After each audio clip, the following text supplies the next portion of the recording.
Hi there, you groovy cats. This is your Daddy-O coming straight here with a new stack of plates. I think that's what they called them in the 50s. I didn't do enough research, to be honest. This is Pop Should Never Save Us. This is an unexpected turn. My name's James Murphy, and I'm joined by... Holly Boson, time-travelling assistant, scarf wrangler. Yeah, so we have fired up the randomizer in our time machine. I rolled a bunch of dice. We're going to go through the charts at a number of randomly generated dates, starting from way back at the dawn of pop music when dinosaurs roamed the earth. We're going to be starting off in the prehistory of the 1950s, and then visiting a random date in every decade following through the 60s, 70s, 80s, 90s, noughties or aughts, and finishing up in a random date in the 2010s, which was a time that was basically exactly like today, except people still thought the damn Daniel meme was funny. Here we are then. So today's randomizer has brought us nice and safely towards the top 30 of the 27th of February to the 6th of March, 1959. A good 30 years prior to my being born, and a good, 75 years before Holly will be born, her being, of course, the time-travelling companion. Yes. At this point, instead of a top 40, it's a top 30. That's how prehistoric this is. We are at the end of February 1959. One thing that needs to be put into context here is that the 3rd of February 1959 was the day the music died. We interrupt this program for a special news bulletin. 3 young singers who soared to the heights of show business on the current rock and roll craze were killed today in the crash of a light plane in an Iowa snow flurry.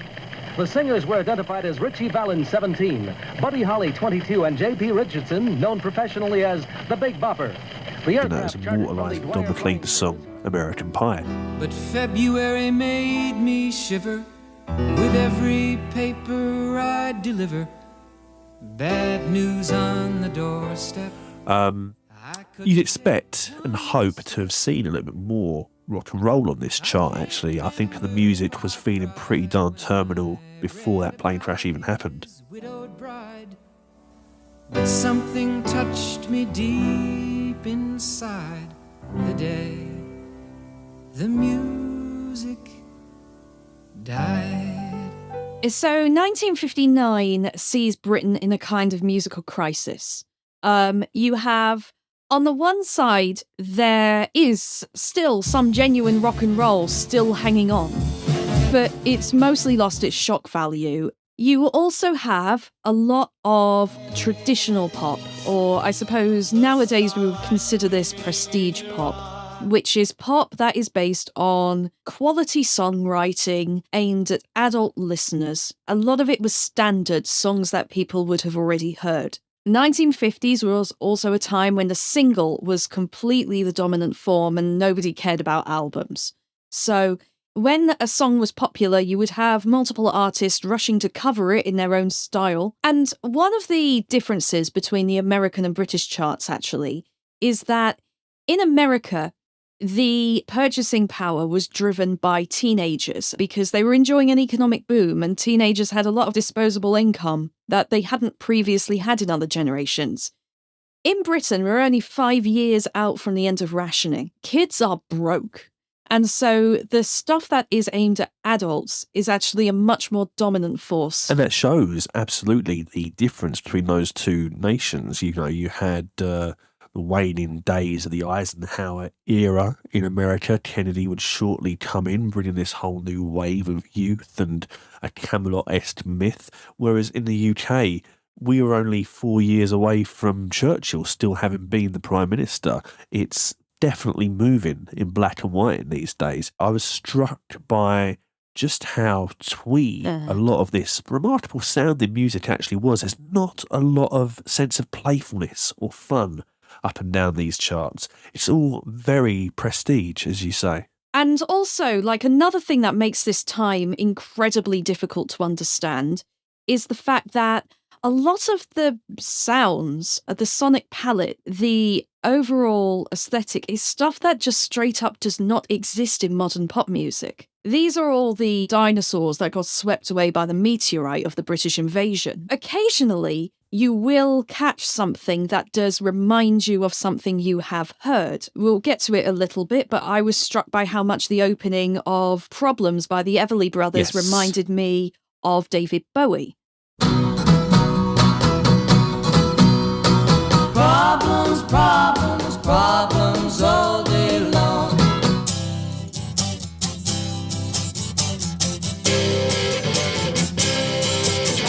It's almost as if they've been severed of context. Music hall is still a very strong influence on the charts. Music hall is generally the genre that you look to when there's something in music that you know, but you only know it from old cartoons. You ever want to know why it is that we represent the Far East with a little melody that goes... Well, the Victorians invented that.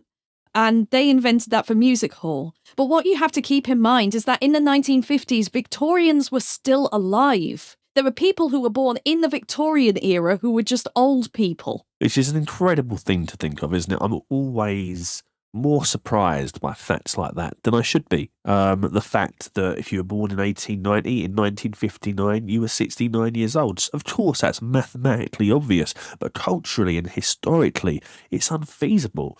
I think about something that Douglas Adams said in one of his introductions to P.G. Wodehouse story, when he was born at a time when the sun never set on the British Empire and died after the Beatles had broken up. For a single lifetime to contain that much of a change in culture, it's so hard to process. Lauren Bacall's first acting job was in The Big Sleep with Humphrey Bogart, and her last acting job was on Family Guy.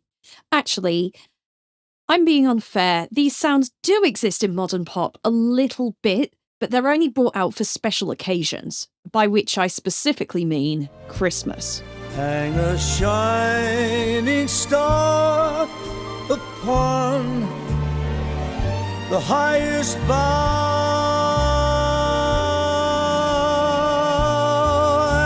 And there's also its influence on 1970s and punk-adjacent music. And in the 1970s, the 50s were cool for the same reason that in the 2020s, the early 2000s were cool.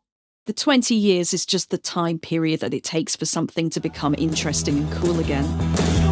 Standing on the corner in my new blue jeans, dream about the girl in my limousine.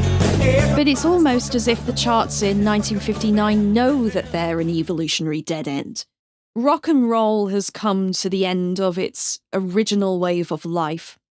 And the intelligent people and the people with the money are going, well, that fad is all over. Let's move on to what the next thing is going to be, trad jazz. It's trad, Dad. They're absolutely correct, yeah, and it's going to come storming in. Call back to our original episode too. Wow. It's such a forgotten part of British music, the likes of Anka built. Even this little artistic moment is not really thought about anymore. I mean, I think the most significant work of art set in this time period is Absolute Beginners. Yes. The book and movie, which is set in 1960, just a little bit after this. That's, of course, written by the same guy who did City of Spades and other kind of mod-based stories. Huge influence on the likes of Paul Weller, and certainly David Bowie did a song I think was written for the film, which is quite a good one as well. One of his best. Yes, and directed by Julian Temple, I believe, is Absolute Beginners.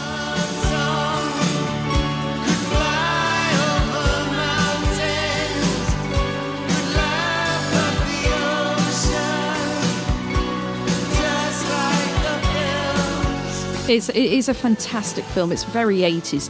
Things happen in that movie that could only exist at this specific moment. Like the only real rock and roller in the movie is a child who is being groomed as a teen idol. And there's a sort of factionalism in the movie between the trads, who like jazz, and the mods, who like jazz. So yeah, it is definitely a transitional time, and it's often where you can start to see the shape of things to come, that things get very interesting with the old world dying and the new one struggling to be born. And that's what we've got here. So if you're ready to go into it, I am. Yeah, let's go into it. Do you want to start from the bottom or the top? Let's start at the number one spot with As I Love You. each one warmer than the one before.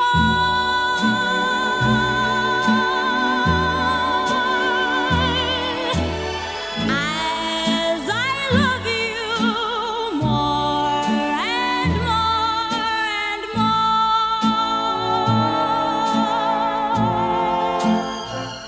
more. Yes.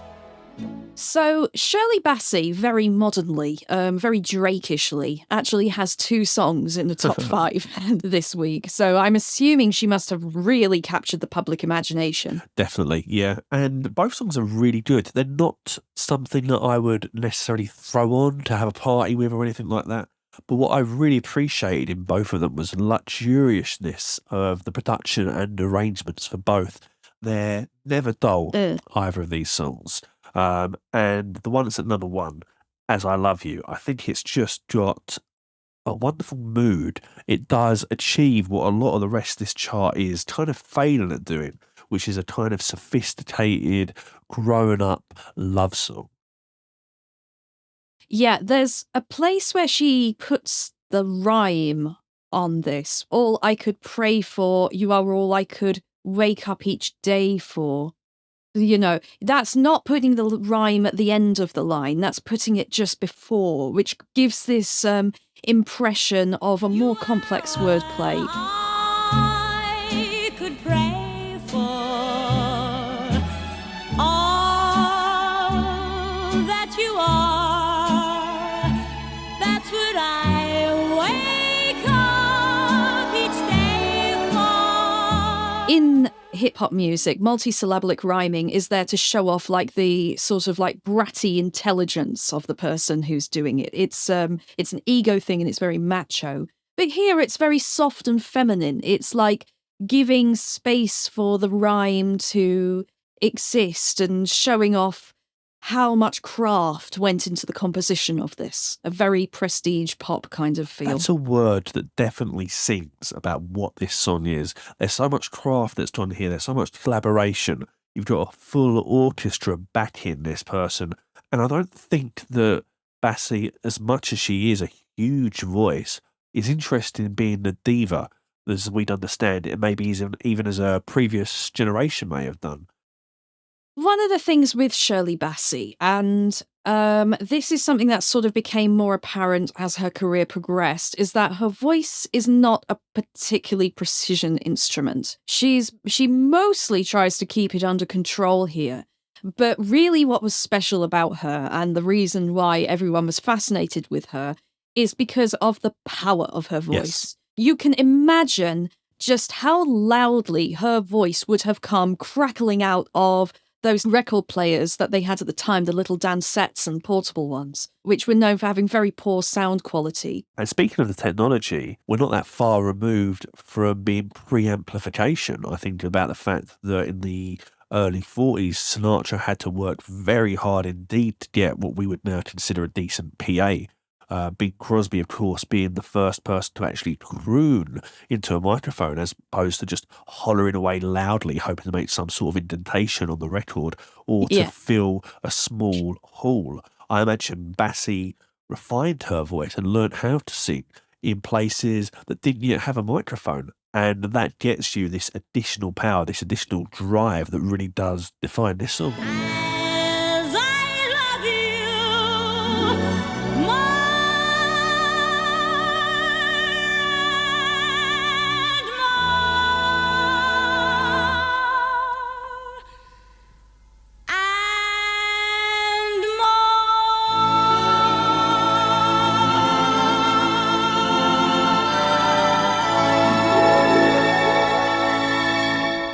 Yes, she, of course, started out doing stage musicals at a time before performers would have had what they would have now, which would be a radio microphone. Yes, there's no Britney-esque line that goes from Shirley's ear to her mouth here. We wouldn't be expecting that. So, yeah, I mean, is it a song that works for you? Is it something that you feel like you'd be playing again in the future? Or is it just an interesting kind of curio? I don't personally think I'm going to go back to this song. I think it is fine in terms of the historical context. but it's not something that I find particularly interesting right now. Give me her Bond themes, though. Goldfinger is massive. Yeah, her version and also Anthony Newley's version of Goldfinger. I love them both. Such a cold finger beckons you to enter his web of sin,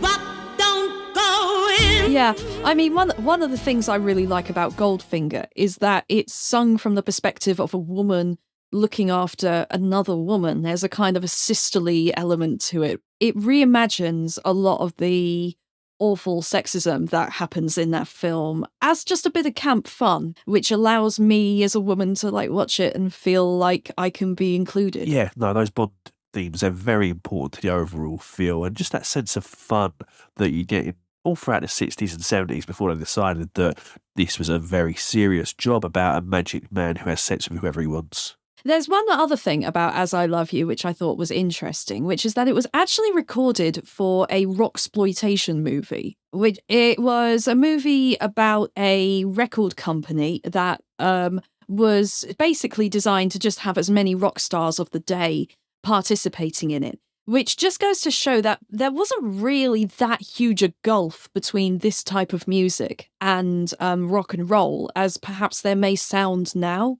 People in the modern day are listening to both Lewis Capaldi and Central C. Even though the art is of completely opposing aesthetics, it doesn't actually mean that they're not both popular with younger people. Absolutely, yeah, and that's something that gets really overlooked when you look at like a period piece or something. The fact that these cultures, these drives in what people were buying and the way they express themselves just continually sat side by side all the time. It reminds me of the fact that whenever you see a film that's set in 1987, all of the music is dead on in 1987, when of course people would have still been listening to stuff from the 40s, from the 50s. The radio would have been filled with 70s tracks too. Yeah, I mean, children like listening to music for grown-ups because it makes them feel grown up. They like listening to older music because it makes them feel like they're in on a secret that maybe their friends aren't.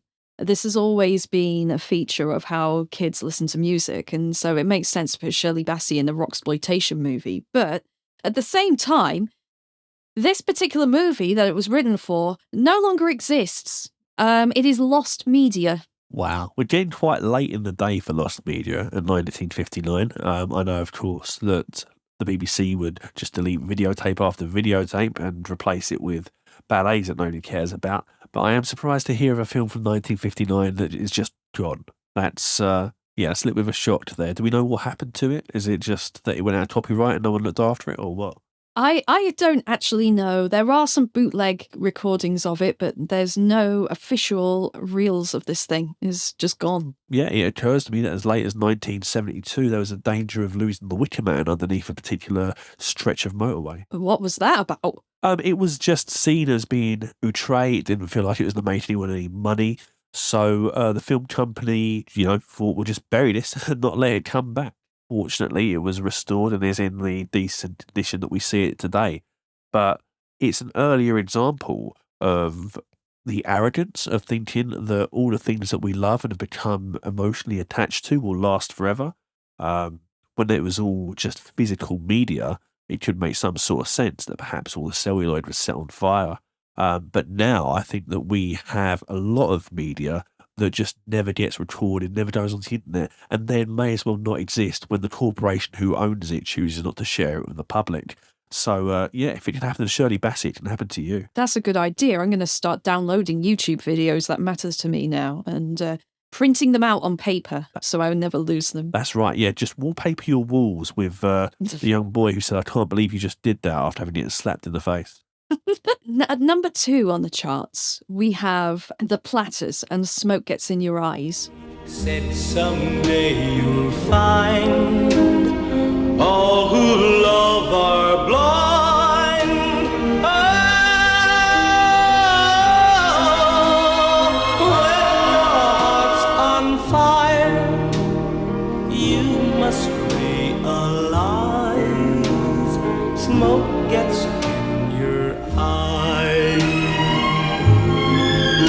This is a very nice recording. I think that it's going into the same area as the Shirley Bassey opener for the show. I think that it's still trying to have that sense of romance, but there's just something cooler about this. It feels like it's next door to rhythm and blues, even though it does follow the ballad kind of form. Yeah, so the Platters, I'm going to say the Platters started out as a doo-wop group. And as we talked about when we were discussing Meghan Trainor earlier, doo-wop was actually a little bit closer to hip-hop than we could probably imagine it as now. It was a rough, street-level music that was considered to be very edgy and teenage. However, saying the Platters started out as anything is rather difficult to talk about because they completely changed their entire lineup multiple times before they even had a hit.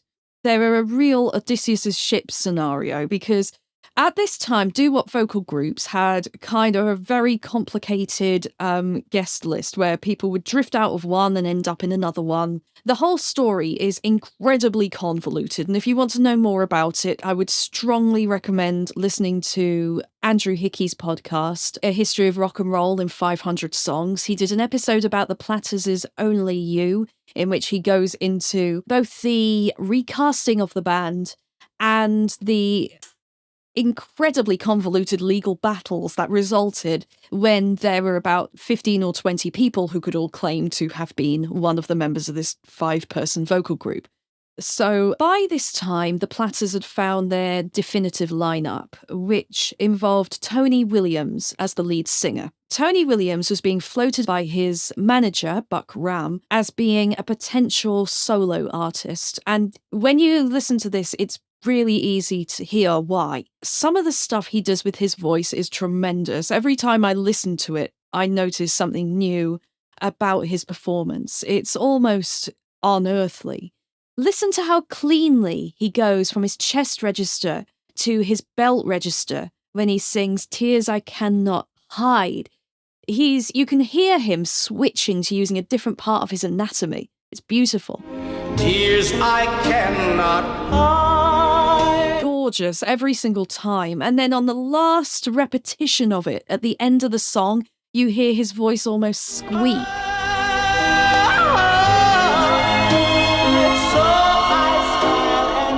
Every time it puts hair on the back of my neck, it's beautiful. And you still get a little bit of that doo-wop in the background.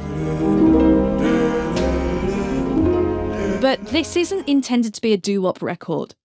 The Platters, by this point, had decided that they were going to go into recording music for adults, which led to them recording Standards, which Smoke Gets in Your Eyes is. It was actually written in 1933. Mm-hmm. Yeah. A lot of those standards would have come from either Tim Panelli or a stage musical, and just as it was in this case. Indeed. And yeah, you can see how the sheet music from those things throughout the 30s would have just spread those all over places before the record player became in common use. And you can see how also that would make this seem like a more grown up music, harkening back to the days that it came from, a classic, a golden oldie in 1959. And I think one thing I really like about this song is the wordplay that's used as the central image of it. The basic idea of the song is that the singer is sad because they were certain about the love that they were in. Now the relationship is gone and all their friends are laughing at them. But the image that is come back to is when your heart is aflame, smoke gets in your eyes, and you can't see them for who they really are. Which is quite funny. That's quite a clever little image. But the lyrics are kind of ambiguous because when they say my love, it's not really clear if the singer is talking about a person or whether they're talking about their own emotions. If maybe they just woke up and they realised they were never actually in love with this person. Oh, that's an interesting take. I had taken it as just a surface read there. But yeah, that makes it a more interesting and a more textured song, doesn't it, that approach? Yeah, so anyway, the reason why Tony Williams never actually had his solo career is that all 4 male members of the Platters got arrested for what was spun up as prostitution charges, but was actually for sleeping with white women. I see. Eventually, the charges were thrown out, but the legal battles meant that Tony Williams wasn't able to become a solo artist until the 1960s, by which time Beat had made everything he was doing redundant. God, what an absolute waste. Yeah. There's so much talent and passion and purity within this recording. Someone who had not had their hand tied behind their back by a racist system, an apartheid system, could have achieved so much. Yeah, it's sickening, really. And again, this is very much in the lifetimes of, if not our parents and our grandparents, and they aren't that old yet, you know? Yeah, exactly. This was the year that my oldest uncle was born. Yeah, and it's not funny, it's peculiar that there's these sounds which to our ears sound so textured, so cultivated, very easily mimic this record and have it sound exactly the way it does and release it to the charts if it was put as a prestige pop. And yet it comes from another world entirely, albeit one that is creeping back up on us. Yeah. Which is depressing. Yeah. Do you want to move on and talk about Lonnie Donnegan? Very much so. Yeah, I want to dig myself out of this little misery pit that I've dug. And who better to help me do that than Lonnie Donnegan? This is Lonnie Donnegan with Does Your Chewing Gum Lose Its Flavour? If only I could know the answer to my question. Is it yes or is it no? Does your chewing gum lose its flavour on the bedpost overnight? If your mother says don't chew it, do you swallow it in spite? Can you catch it on your tonsils when you heave it left and right?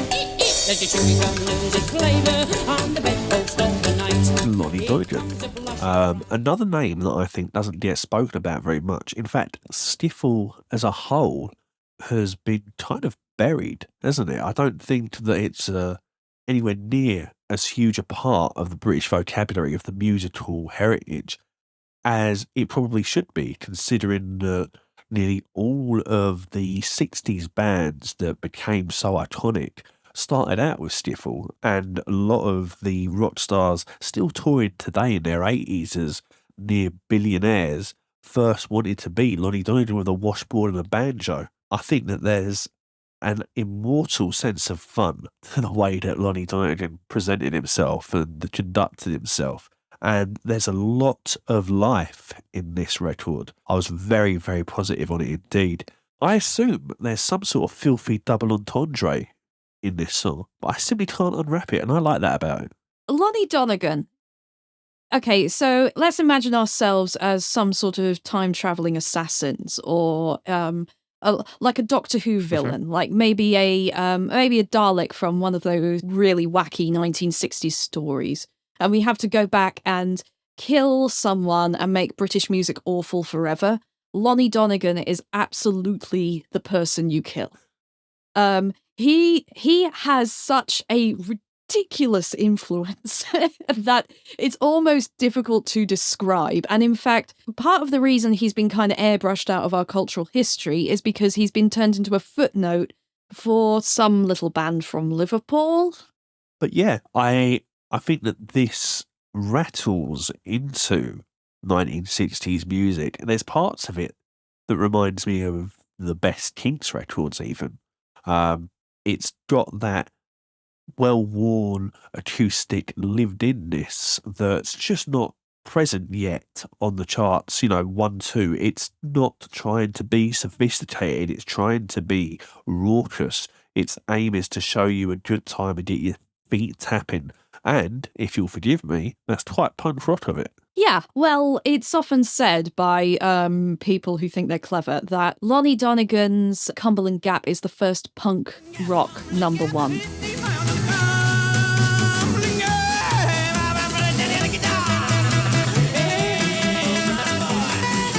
So Lonnie Donnegan was actually a trad jazz dog. He had a little thing that he would do in between sets of his trad jazz band. Oh, actually, I probably need to talk about what trad jazz actually was. So trad jazz was a retro style based on reviving 1920s and 30s Black American music from New Orleans and so on. And as part of this act, Lonnie Donnegan would go on and do what he called a skiffle set, which involved him and a couple of his mates playing obviously homemade instruments. Like, we're going beyond the cigar box guitar, we're talking washboards, broom handle basses, and would perform these lively songs, which at first were cover versions of old blues standards. Then it turned out that his little comedy breaks were actually way more popular than the actual music they were supposed to be playing, and he became a pretty major star. He was particularly popular with the youth, and he was also a very sincere folkie. And one of his ideas was that he felt that folk music was a tradition that had been taken from people in England. He wanted to make folk music into something that anybody could do. If you can imagine what it must have been like in the 1950s, hearing a chart full of all this very prestige pop with huge orchestras, all of whom know how to play their instruments, and singers where the focus is on their vocal technique, and lyrics where the focus is on these clever multisyllabic rhymes. How much fun it would have seemed to see this really funny, full of energy guy just twanging a rubber band and singing a funny song. The only real problem with Lonnie Donnegan, and the thing that prevents him from actually representing the future, is that he also has this incredibly deep basis in music hall. And in fact, a couple of years after this, he would sell out by putting out straight music hall records, which his teenage fans hated. Stiffle died the day that Donnegan went music hall. Yes, my old man's a dustman was received as a massive betrayal. Judas. Oh, my old man's a dustman, he wears a dustman's hat. He wears gold blimey trousers and he lives in the council flat. He looks a proper nana in his great big bobnail boots. He's got such a job to pull them up, but he calls them daisy roots. But the thing is, he always was kind of music hall, as you can hear from this song. It's based on an old vaudeville routine that dates back to the 1910s. This basic joke of you're in a really profound situation, there's a tense question that is being asked, and then the other question that is asked is just this rather gross, silly question. And the joke never quite works, but that actually makes it funnier in a weird way. It has the feeling of like that very weird kind of nerd humor that it almost like Python, which would come along about a decade after this, you know? Yeah, and of course this is a time when the Goons are on the radio still, influencing all those young Pythons as they, you know, lie in their boarding stools with the covers over their heads, listening to Spike Milligan. And there is something of the hilarious British eccentric to Donnegan's performance. There's Milligan, there's Edward Lear, and it would go down to the likes of Beyond the Fringe.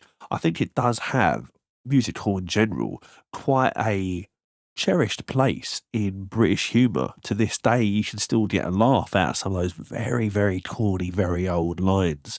And likewise, there's music hall that permeates all through the charts as they exist as well. A lot of the psychedelica that we would get in the late 60s had 1 foot or half a toe in the music hall tradition as well. Because it was what they'd grown up hearing, and then reverting to a childlike place, usually through the usage of LSD. A lot of those artists did continue to have that and pump it through, and then it would come back up with the likes of Blur, who were then taken from the 60s. Who's that gut lord marching? You should cut down on your pork life, mate. Get some exercise. All the people. So obviously we talked about Donnegan's most famous students, the Beatles. They really incorporated the music hall aspects of Donnegan's performance. Britain was literally not rebuilt after the war. Britain got bombed very heavily and major towns were just rubble still. Kids, not only did they not have enough money to buy guitars, they were living still in the scars of this war, and the whole time there was also the Cold War beginning and the nuclear threat. So there's this sense of post-apocalyptic elements to this music as well, this idea of even after you nuke us, we will still be able to have fun and make each other laugh with what we find in the rubble. That I find really very radical. 100%, yeah. A lot of these guys would have been what we now would call beatniks, and maybe even at the time that would be the way that they saw one another. Dope smoking, inside joke at the back of the bus between the saxophones. It would have looked to proletariat African Americans as a kind of guiding force in their lives, which isn't to undersell what they themselves brought to it. There's a very Britishness to trad jazz, even as there's an idealisation of the likes of Louis Armstrong and his Hot Five and Charlie Christian and people like that. But what happens is, by melding those things together and being very switched on to the world, a lot of these trad jazzers would be absolutely brilliant posters today. They would kill on left Twitter. They really would. Can you imagine how Lonnie Donnegan would have gone off on TikTok playing these gimmicky instruments? At one point, one scenario in the song involves him visiting the president, which again is like this idea of this American idolization that was going on in Britain at the time. America seemed like a place where people could own objects and were close to power. So of course it's an American president that he imagines in his song, and he puts on sort of a funny version of an American accent to do it. And then the question asked by the representative of the people is, if tin whistles are made of tin, what do they make foghorns out of? Exactly. And that's a perfectly serviceable joke. There's nothing wrong with that. But yeah, if that wasn't mental enough, then you get to the final passage of the song in which Lonnie Donnegan starts rapping. You're in the one that holds you tight. On Monday, Tuesday, Wednesday, Thursday, Friday, Saturday night on the bed. Yeah, so take that. Boomers leaving messages underneath Bob Dylan's Subterranean Homesick Blues. In fact, Lonnie Donnegan was the first ever rapper. Well, again, obviously rap actually goes back really, really far, and it has its roots in the 1930s talking gospel as well as in country music. But it is striking just how much his flow sounds like Run DMC or something.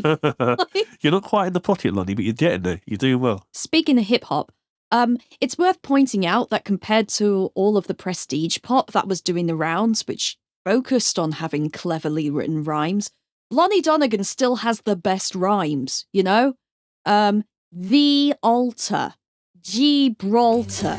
Up to the altar, just as steady as Gibraltar. 3 syllables, that's good. I mean, Lonnie Donnegan's influence is a terrific. Bruce Springsteen, of all people, said he was a fan. And one of the weirdest pockets of influence that Lonnie Donnegan has had is that his music ended up being picked up by Dr. Demento in his radio show. Uh-huh.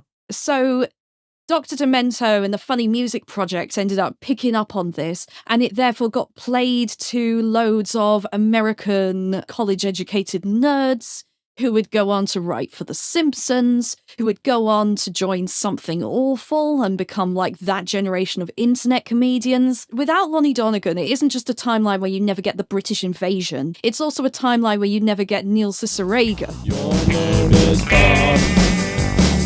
Your name is Bob. I know the cat said nothing and then threw up onto my freshly shampooed carpet. I rolled my eyes and walked outside. At the same time, it's also just like so utterly historical. It's harkening back. I mean, he's a self-consciously retro record, a British man's idealized version of 1930s blues by way of 1890s music hall. Of course, what happened is he gets swept off the charts pretty much as soon as the kids who he had inspired go on the charts. Like, as soon as the wave of Mersey Beat happens, Lonnie Donnegan is just consigned to the dustbin with his broken washboard. Yeah, absolutely. He's in some respects like Bill Haley in that way, in that he was prefiguring what was just around the corner and was immediately brushed aside by an uninterested, hungry populace. But fortunately, it didn't have quite so dark an end as Bill Haley suffered through. I believe he stayed healthy and well and played many a folk festival well into the early 90s. Yeah, and can we all just agree that Lonnie Donnegan is one of the greatest white appropriators of black music of all time? He's got to be up there with Elvis, right? The thing that I admire about him is that in no way is he doing the embarrassing Mick Jagger thing of trying to sound like his caricature of a black man. You better come on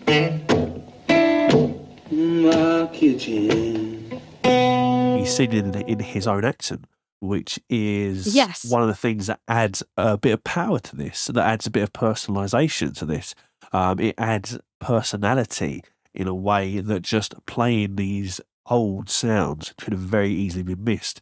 And it's new, it's going to take us into the likes of Joe Brown in early rock and roll to be singing in a working class English accent. I wish I knew the reason why me teeth are in me mouth. Why is it when I face the north, me heels are pointing south? I wish I knew why I get wet when I lay in the bath. I'm just a kind of mixed up, crazy kind of kid. It took until about the 1980s before you would get TV presenters that had regional British accents. We got Lord Reith, the original controller of the BBC, to thank for that, because it was the understanding that we won't just have one accent that might annoy someone from over there or from over there. We'll create an entirely new way of speaking and to pronounce each individual letter to be clearly understood. The pronunciation which was easily received and understood. And that went on to define the upper classes' view of how to speak, and certainly the middle classes would try and speak that way in an emulation of what they thought the aristocrats sounded like. And it was certainly ruined many a generation of Shakespearean actor, taking it from its Midlands base and losing a lot of the rhyme and the poetry. Now are our brows bound with victorious wreaths, our bruised arms hung up for monuments, our stern alarums changed to medicine. So, yeah, the destruction of regional accents is one of the BBC's greatest crimes, and they've got a few.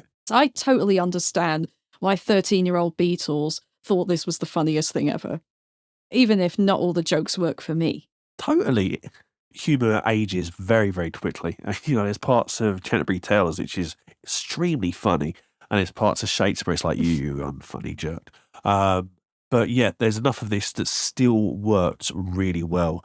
You can hear why it's funny, even if you're not laughing out loud. And yeah, I think if it was the 50s and I'd had the lights of trad jazz surrounding me and I heard this, I would start tearing up the seats that I was sitting on, like people did with the beginning of the Bill Haley movie Rock Around the Clock. What musical instrument would you have played if you were in a skiffle band?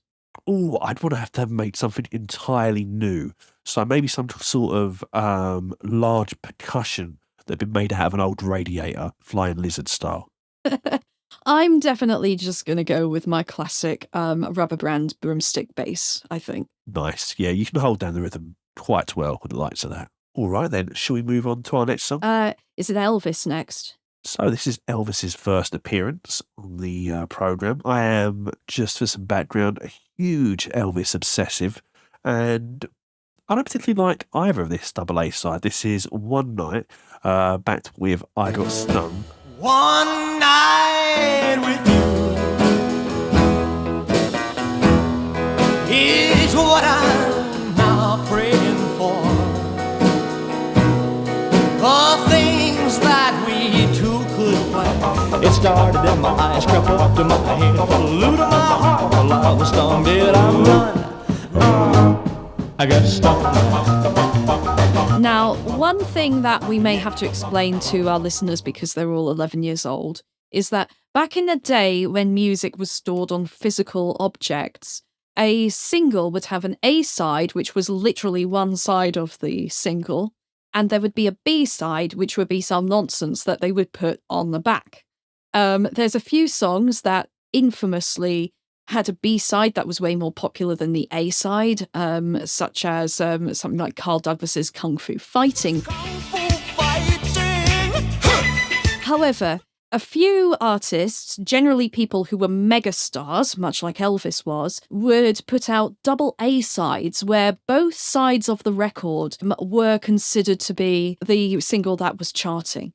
So we're going to have to talk about 2 Elvis songs here, but he's one record. This is it. And of course, it's an immediately bowdlerized record. One Night With You, the inferior step down from the demo, which was so alive in the recording. Before RCA got involved in this and said it was impossible to release, the original lines were One Night of Sin. One night of sin, yeah, is what I'm now paying for. And it had a much rawer sound. It was a lot more rambunctious sounding, and they hadn't had the Colonel's directive that he would have on the finished product to have Elvis's voice floating way above everything else, under the idea of the little girls are paying to hear Elvis, they don't want to hear your guitar solo. Now I know that life without you has been too lonely, too long. One night.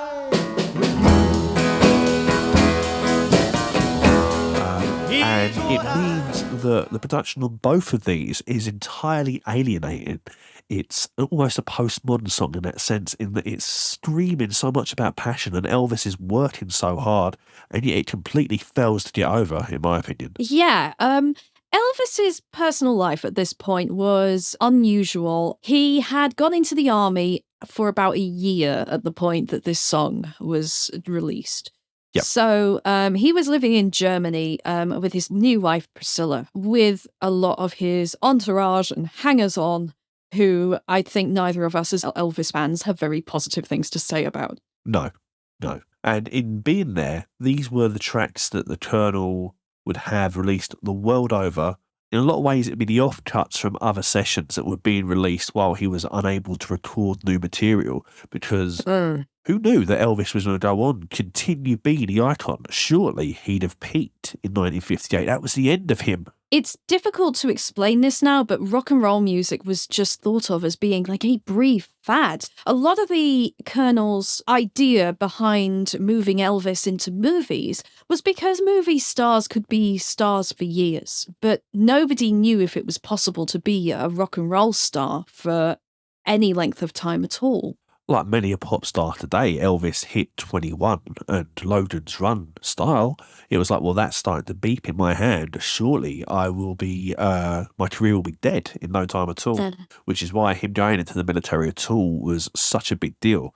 Even though, of course, he was closeted and well looked after like any rich boy would have been at the time. And he got a lot of very special favours from the top brass because he was doing such in the eyes of the mainstream press of America, a patriotic thing, and showing all the young boys it's not good to be rebellious like those earlier records kind of whispered about behind the public image. But, go and do your service. Go off to Korea. It's going to be fine. So he was very, as much as you get these pictures of him in uniforms near tanks and things like that, he wasn't in the army in the way that his comrades was in the army. I think nowadays we do understand that there is such a thing as an old rock star, and people who were very big 20 years ago can still have like massive chart-topping careers now. So the ageism isn't quite the same.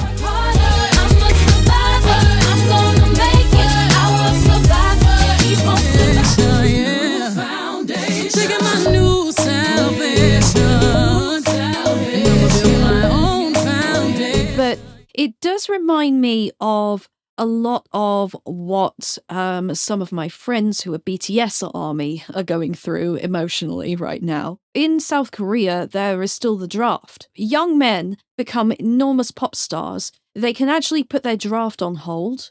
BTS, a lot of their songs are about the way that Korean youth are mistreated, with the draft being a particular point of contention between the generations, as you can imagine. Yeah. I want a big house, big cars, and big rings.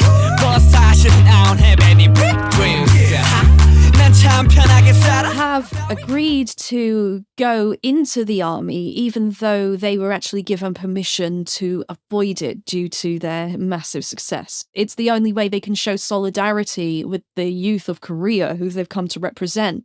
The grief I imagine Elvis's teenage fans must have been feeling was the same. You've got to imagine a lot of the young women buying this record were just happy to hear his voice and know he was okay. For BTS and for Elvis, I think that being kept very carefully in the lines of what the establishment would want the youth to be is a good business decision as well. The idea with Elvis is that, as John Lennon said, Elvis died when he came back from the army. And this opinion has fallen out of fashion. It's only really boomer rock critics who believe this anymore. But when you listen to this double A side, you start to think, maybe the death actually happened before. Maybe that's the reason this image stuck around. When Heartbreak Hotel plays to this day, after 1,000 listens throughout my entire life, I pay attention. My ears perk up. I'll be just so lonely, baby. Well, I'm so lonely. I'll be just so lonely, I could die. When I hear I Got Stung, I'm watching the clock. I'm waiting for it to run out. His very best album comes, for me, in 1968 with From Elvis in Memphis, just after the comeback special. That's him at his most soulful, most in control. It feels like he's got his muse there. Oh, let our love survive. Oh, no. Oh, dry the tears from your eyes. And this one here just feels like someone who's sleepwalking through songs that don't seem to mean particularly much to him. Yeah, and it's worth comparing it as well to the other rock and rollers who are not in the top 5 in this rundown. Jerry Lee Lewis puts down a perfectly competent slab of rock, which was the only one on the list to actually get me dancing. Everybody bopping, everybody rocking, bumping at the hot. Now let's go!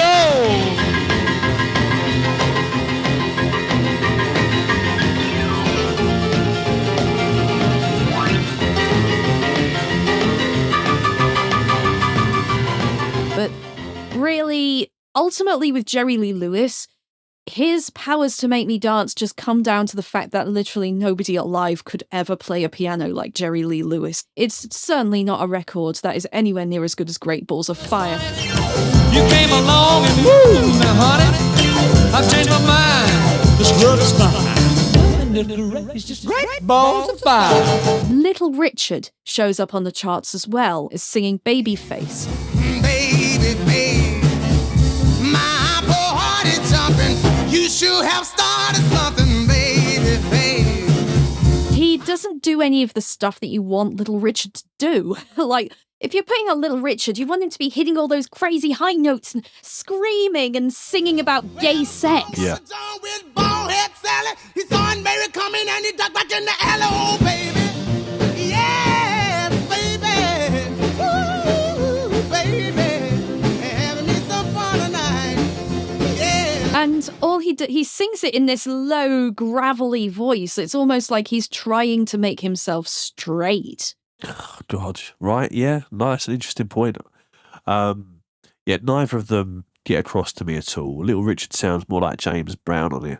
There's a settling down of a almost retreat to the suburban here. There's the fact that we're not going to try and rock as hard as we did. We're not as interested in doing that. It's as if in progressing, they've gotten softer. And if you're a rock and roller, then that's not a direction that the audience wants you to go in. Yeah, it really does feel like the day the music died wasn't so much a horrible event that cut the rock and roll era short, which I think it is sometimes remembered as, but as an event that was symbolic of a change in the aesthetic era anyway. Rock music isn't shocking anymore. The charts are full of people who are being promoted as rock and rollers who are making very anodyne music. People like Billy Fury, who shows up towards the bottom of the top 30. Yeah. I gaze above and ask the stars. And Cliff Richard, of course, who was promoted as the British Elvis, but was very far from that.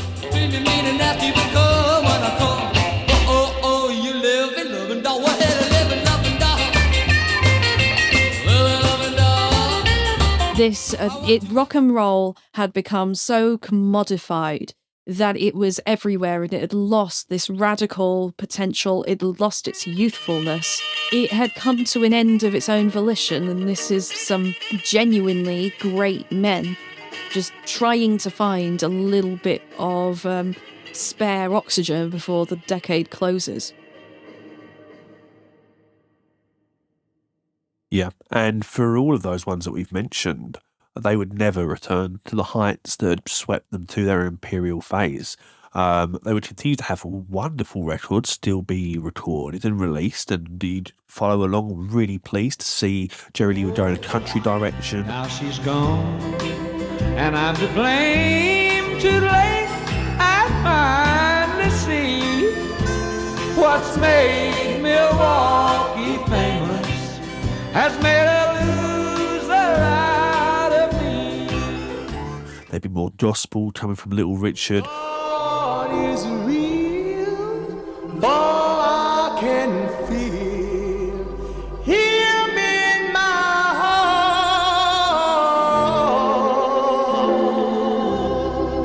heart. They're both these magnetic, gigantic personalities. Fascinating to watch. And of course, Little Richard is on the side of good, and Jerry Lee is very much on the side of evil. Fascinating, demonic evil. So far, the most evil person we are going to cover on this show. And there's another very evil person who I'm going to talk about in the charts here as well, who I think is actually less evil. So the second Shirley Bassey song that we have on the top 5, which is at number 5, is called Kiss Me, Honey, Honey, Kiss Me, which I believe is also all of the lyrics. Kiss me, honey, honey, kiss me. Thrill me, honey, honey, thrill me. Don't care even if I blow my top, but honey, honey, don't stop. The lyrics are actually a little bit more complex than that, actually. In fact, I was surprised by how racy these lyrics were. It's before the 1950s. Thrill me, don't care even if I blow my top, but honey, honey, don't stop. I'd like to play a little game with you, a little game especially made for two. We've never played this little game before. If you relax and you'll enjoy it more. Like, she is not singing about kissing. No, that's true. Even if she blows her top, yeah. No, there's a sexiness to this. There's a sensualness to this. Yeah. That hasn't been there for the Platters. The Platters were danceable, but there was no sense of a seduction there. And we maybe spoke down Shirley's voice when talking about As I Love You, in that it was kind of a blunt instrument, or at least maybe I gave that impression. But it's got a wonderful playfulness on this record here. We've never played this little game before. If you relax, then you'll enjoy it more. She's also sexier than Elvis, which takes some doing. Elvis was just such a naturally sexy human being that everything he did just kind of dripped with sexuality, but phoned in Elvis is less sexy than Shirley Bassey trying to be sexy. Yeah. She's perky and bubbly and cute here. And like just cute enough that your parents won't get spooked by what you're listening to, but you know what it's about. Definitely. And your parents might even be dancing to it in 1959 because it still does harken back to the sounds of the 40s. Yeah, I mean, in the 1950s, there was this interest in a kind of tropical culture, I think. And the arrangement here is, I don't really know how to describe it. It's kind of a soft calypso sort of thing. A British pop writer's idea of the exotic. Yeah, I think calypso's a good encapsulation of what they're going for. I think Mento was still quite big at the time. And it still somehow avoids being pastiche despite being played by, I'm sure, the whitest orchestra in the world. Yeah. But yeah, I thought it was a good tune. It was my favourite of the two Shirley Bassey ones on the chart this time. I agree. I don't really have a lot else to say about it, though. No. Well done, Shirley Bassey, and congratulations on all of your continued success. That's the top 5. I warned you a couple of days ago that I was going to ask you this question. And I'm going to ask you, was there anything on the whole of the 1959 top 30 that you thought, what do you think would be most likely to be a hit if you released it today? And you don't have to just do the top 5. You can do anything on there. Okay. I have an answer for the top 5, and that's Lonnie Donnegan. I think that Lonnie has such a quintessential Britishness about him. I think if a young man in an oversized baseball cap who perhaps looked a little bit like a youthful Jamie T was to come out with this same record, sounded exactly the same, I think it could trouble the charts in 2023. That's my completely uneducated guess there. And I'm willing to try it with any youths who want to throw their hat into the ring. Other than that, I thought that you'd have to go for the prestige side of things, that there would be something just completely off the wall, perhaps used in a phone advert or something. And I thought that maybe Petite Fleur could get in.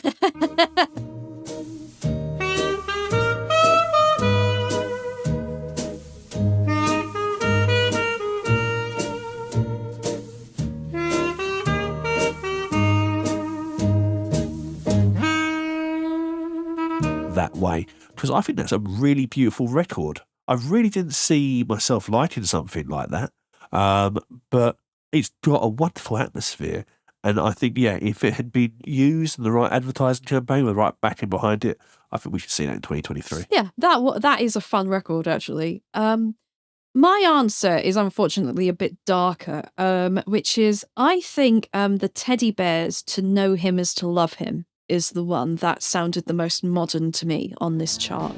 Know him is to love, love, love him. Just to see him smile makes my life worthwhile. To know him is to love, love, love him. And I do. To Know Him Is To Love Him is the first hit by Phil Spector, who is the other evil person who we're going to be talking about this episode. Now, Phil Spector wrote the song based on the inscription on his father's grave, and he turned it into a teenage love song. But his direction to the lead singer was for her to sing it like she was singing to her father. She failed to reach the high note that the song goes up to when it goes into the middle 8.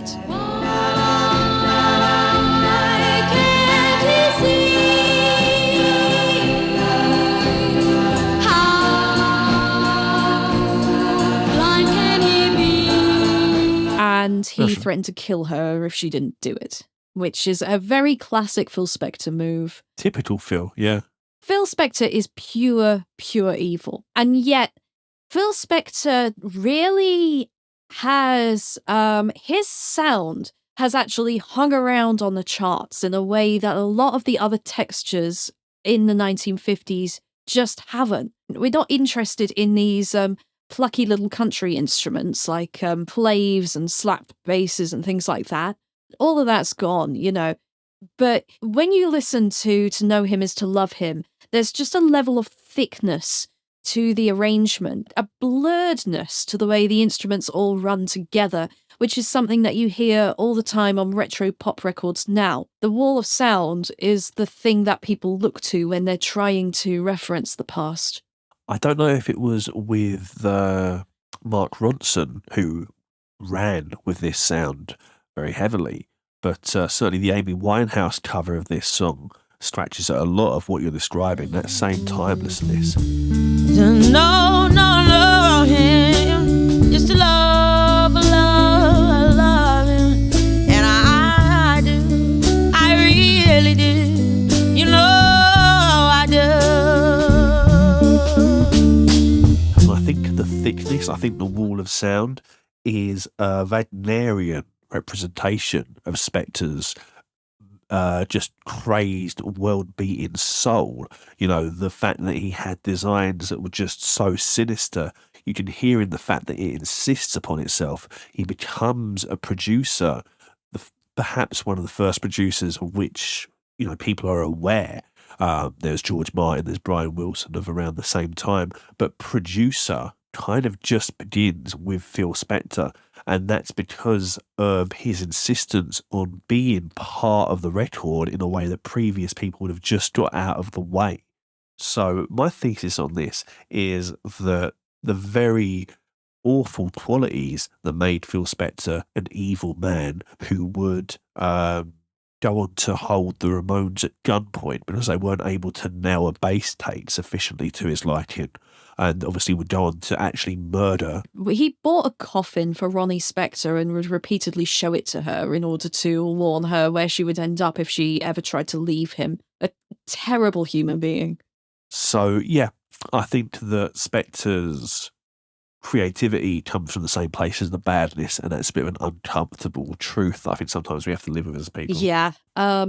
You hear it on this particular chart, and it's the only thing here that actually sounds like the future.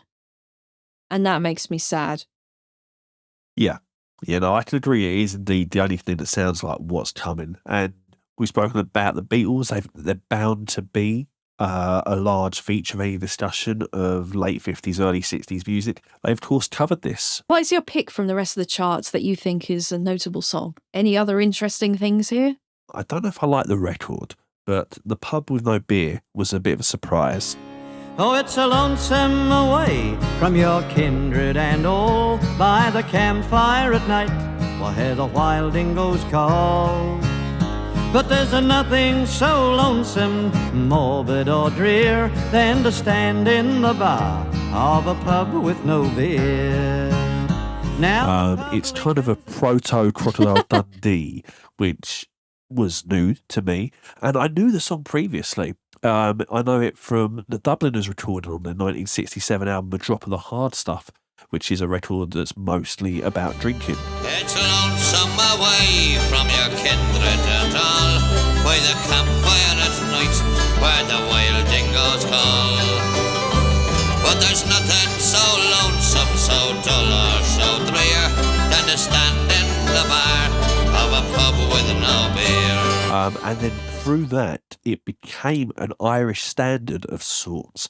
Every fool with a banjo and a shillelagh who was able to get a gig on St. Patrick's Night is going to have this in their set next to Galway Girl by Steve Earle and a Monday track. This is just part of it now. It's there with Whiskey in the Jar. So to hear it in its origin, it's not something I'd ever found interesting enough to track backwards. I assumed it had been written by an Irishman, perhaps one of the less inspired Dubliners. So yeah, this was an interesting find. It's one that's had, I think, a bit of an unexpected legacy. Yeah. I'm going to save one of mine until the end. But the other one I really liked was Problems by the Everly Brothers. Yes, which you compared to Bowie. Problems, problems, problems. They won't be solved until I'm sure of you. One of the reasons I like this one is because it was one of the few songs on the charts this time that was organically funny. It wasn't trying to do a vaudeville routine in the same way that Lonnie Donnegan was. It's just funny in that it's describing the life of a teenager in a way that's almost Beastie Boys-ish. My baby don't like anything I do. My teacher seems to feel the same way too. Yeah, no, I know what you mean. It's timelessly teenage, and the Everly Brothers are such wonderful vocalists. They've got those gorgeous harmonies, and Yes. Phil Everly in particular is just forgotten as a guitar player.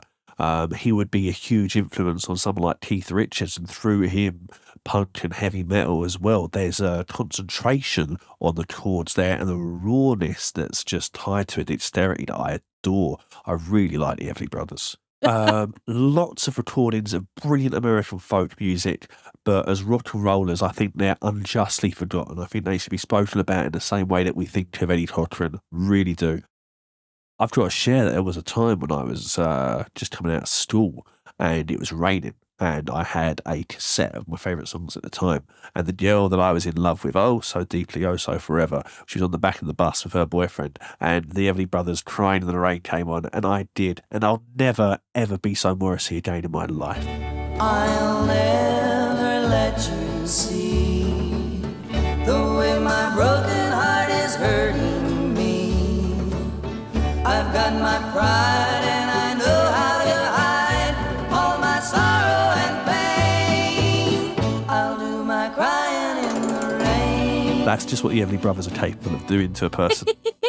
It's like the best of teenage pop music, which the teenage heartbreak, teenage stupidity, and that is timeless. If you've ever been a teenager, you will be able to relate to it. All the way, absolutely. So yeah, that's great. I also really, really like Steadily by Lloyd Price.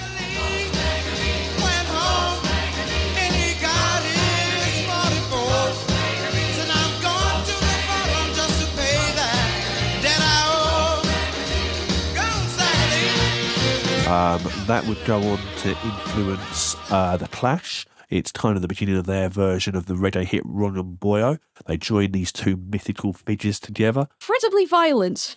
Oh, yeah. Yeah, no, I'm going to have to leave my knife in your back.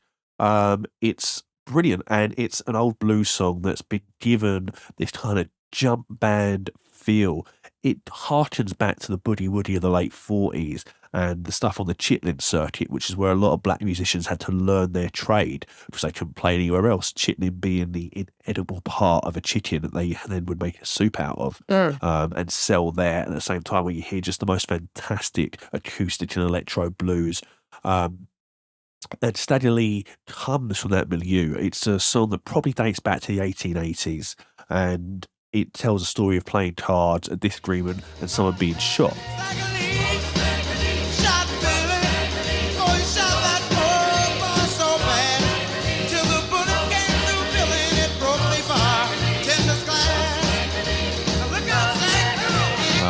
And there's a racial element under there as well, about being given, someone demanding their hat being given back by a black man. That's all within this. And what Lloyd Price has the genius to do is to continue to have that tension and threat within his vocal while making probably the most danceable track that's on this entire top 30.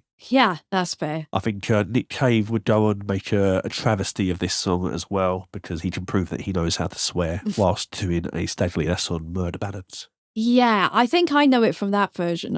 I remember filching that CD from my dad's collection, and my dad being mad with me because he didn't think the CD was very good. So was there any others that caught your attention? Anything else on this top 30?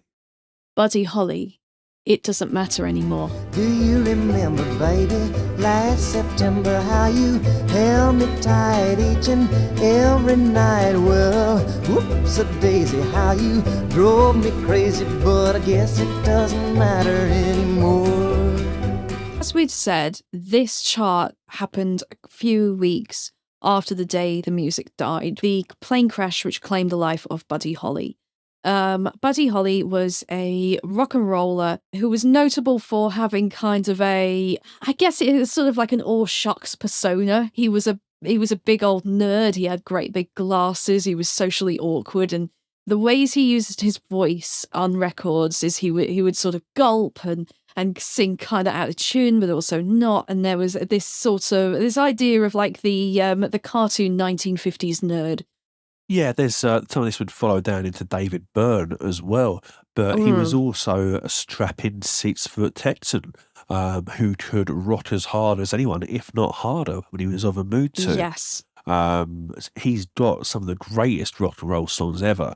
And what's remarkable about Buddy Holly is how much was done by him in such a short time.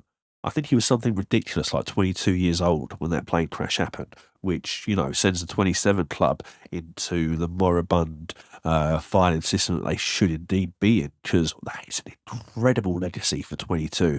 And we can already hear him begin to progress away from that raw, rocking, danceable sound to something that's more cultivated and yet just as piercing, that just has that same pulse and energy and vitality that Elvis and Little Richard and Jerry Lee were beginning to lose.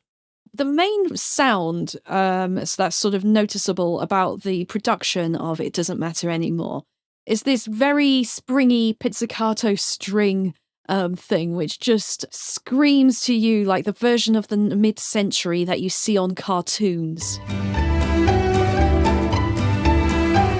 It's very 50s, and it's almost like sitcom 50s, you know, which I'm sure Buddy Holly was doing with some degree of irony, seeing as his nerdiness was so much part of his persona. Yeah. But the lyrics, I mean, it's a great song anyway. It was written by Paul Anka. It was covered by many people, including Linda Ronstadt. It's a bit of a standard. But hearing it in the context of this chart, I mean, I was stuck there listening to this thinking, so much of this is just gone now. It doesn't appear in modern pop music. And this as his posthumous record, it's an unbelievable posthumous single. It really sounds both that it's about his death, which you can imagine kids would have been weeping listening to this at the time. Ooh, well, you go your way and I'll go mine.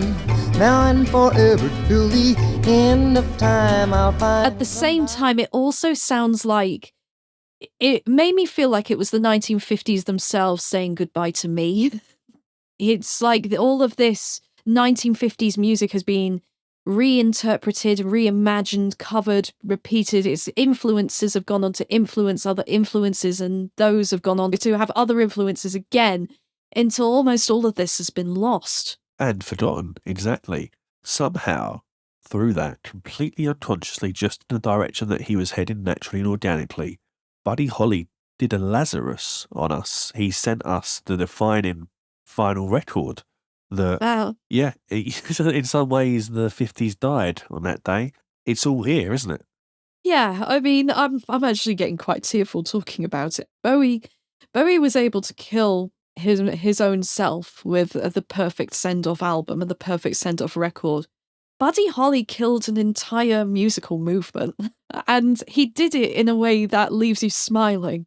I mean, I actually did cry at this when I heard it. It's masterful. It's a complete work. It's absolutely gorgeous. And somehow, despite the Jerry of Tom and Jerry fame tiptoeing pizzicata and the strings, it still rocks. It's still rock and roll to me. It's amazing. Yeah, I totally agree. And it's the way that rock and roll would have gone if the British invasion hadn't come along to turn it into a completely different genre. What we've got here is a left turn, a potential way that music way it might have gone down. It's a little bit like The Man in the High Castle by Philip K. Dick. There's an entirely alternate universe that could be mapped out. And if you can imagine Buddy Holly battling it out with the Beatles in the American charts, that's a very different future to what we're looking at now. I think he would have likely gone out of pop music had he lived. I think he would have probably gone into production or something like that. But I think we had 60 to 100 more classic songs that would have come from this man. This is the work of someone who's just getting into their stride. Yeah, someone with an actual vision. Yeah. Someone who isn't like Jerry Lee Lewis, someone who would just like sing whatever song so long as it allowed him to play his piano, you know? Yeah. There's nothing masturbatory about this in that way. It's someone who is thinking about music as a complete whole art, with the production, the performance, the persona. It still hurts. It's just a mark of an incredible creativity. And I think he would have been very pleased to learn that his work, any artist would have been. But I think that he'd have been very pleased to learn that the immediacy has somehow never left his work. That's, I think, his legacy. I think that's just something you can carve into stone. I remember a while ago, I was on the bus and I saw a little 12 or 13-year-old with a bag from HMV, and he was showing it to his mother. And it was a Buddy Holly album. And he was excitedly talking to his mother about all these songs that he'd heard and how much he loved them and how much they mattered to him. It's just a 13-year-old, you know? Yeah. And that because kids can just discover all of culture now. There's no reason why this can't be exactly as immediate as rape. Well, yeah, absolutely. If someone wants to, it can be played on a phone as they walk down the road. A type of music consumption that would never have crossed these guys' minds at the time. I think that you were maybe just beginning to get records that could just about fit in a car at this stage, but that's a different experience to a 13-year-old boy in 2023, born in 2010, having this connection with this guy who died 3/4 of a century ago. Yeah. So yeah, Buddy Holly, man, check it. Buddy Holly has got to be my pick of the week. Yeah, you can't argue with it. You've won me over. If it had to be in the top 5 alone, which I've been using as a rule for the previous 2 episodes, I would personally be picking the Platters. The Lonnie Donnegan record is more significant and it's more fun, but something about the sheer quality and the beauty of that vocal performance for Smoke Gets in Your Eyes just gets me every time. I think the context and the backstory as well. We've spoken in the past about how that adds to music. I think that certainly puts another dimension, another twist on this song as well. Smoke Gets in Your Eyes. Yeah. So that was the end of our first retro one. It's been a really fun time to dive into this stuff and to explore sounds I just never expected I would.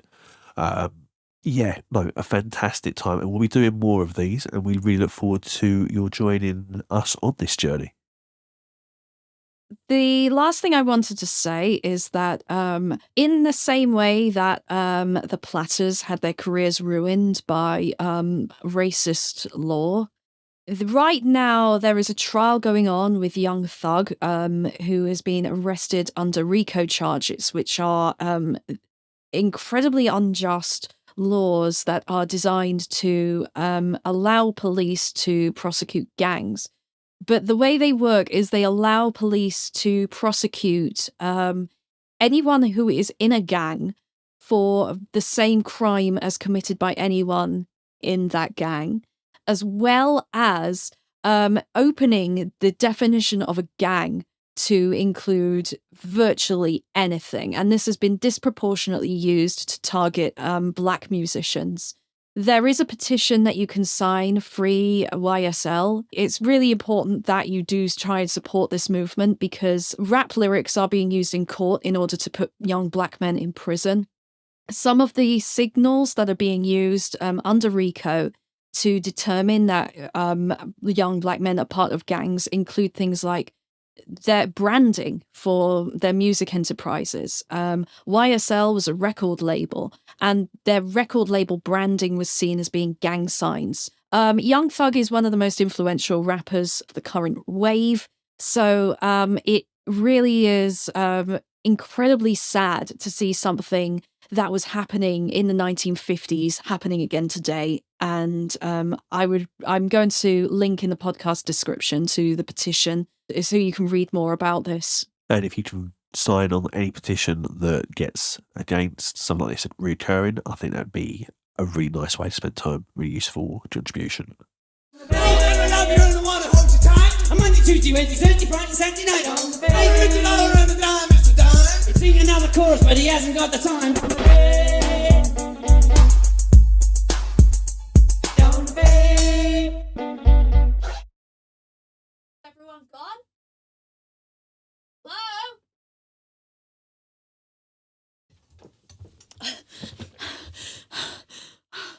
Hello? Oh my god. I knew there was something I forgot. Okay. What the fuck was going on with there being 3 different versions of the Little Drummer Boy on the charts this week? Seriously, what is this? So we have the Beverly Sisters doing the Little Drummer Boy at number 11 on the charts.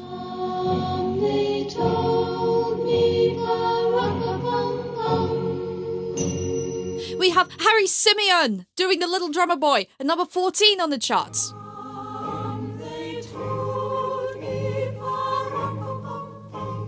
And just when you think it's all over, you get Little Drummer Boy by Michael Flanders on the charts. Come, they told me, pa-rum-pum-pum-pum. And That's why David Bowie must have re-recorded it, because he was having it hammered into his head repeatedly by every single version of this song on the charts. They told me ba-rum-ba-bum-bum. Because here is the thing, every single version of the song is bad. All of the versions are bad. It's a bad song. What was going on? Why were you listening to Christmas songs at the end of February? What was going on with you? 1959! I know Buddy Holly was dead, but there's no excuse for this. What was happening? There you go, baby. Here am I. Well, you left me here so I could sit and cry. Well, whoops a daisy, how you drove me crazy. Well, I guess it doesn't matter anymore.